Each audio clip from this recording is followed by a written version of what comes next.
We've all seen them in TV shows and movies. The Starship Enterprise, the Millennium Falcon, or maybe something that kind of looks like this. But, in reality, spacecraft don't look like that. You have the cone of Apollo, the flying brick with wings of the Space Shuttle, and, well, whatever Starship's design is. The reason for this is simple. Heat. In this video, I'll be going over why spacecraft engineers designed the spacecraft the way they do, the physics behind it, and the future techniques that will be used potentially to take us to Mars. In orbit, spacecraft are moving at several miles every single second, but obviously, you can't land at that speed. So, spacecraft usually perform a reentry burn to slow themselves down so that they impact the main part of the atmosphere.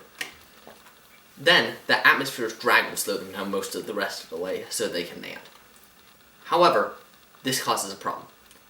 As the spacecraft enters the atmosphere, it'll bunch up all the air in front of it, which will generate a bunch of heat and turn that air into a plasma which can melt the spacecraft due to its temperatures, which are sometimes over 20,000 degrees Fahrenheit. The first of these techniques, which has been used since the 1960s and is used on most spacecraft, relies on a counterintuitive principle. You'd expect, if you wanted to keep the crew safe on re-entry from the plasma, that you'd want something long, skinny, and pointy, like a pencil. But, in reality, if you have a large flat surface, it'll compress air on its way down, which acts as a shield, protecting the bottom of the spacecraft from the dangerous plasma. However, this can still damage the spacecraft on the back as it flows off of the shield and back into the spacecraft. For this reason, spacecraft engineers have designed them to be shaped like a cone, so the plasma can go around and over the spacecraft without impacting it.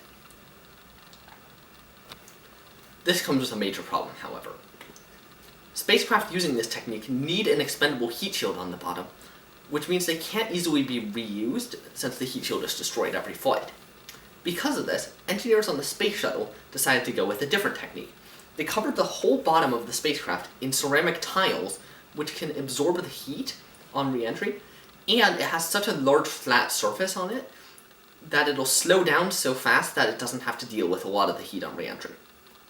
This has its own problems, however. Just one tile falling off can cause an explosion on re-entry, as happened on Columbia, which kills the crew. Because of this, Starship has a couple extra innovations.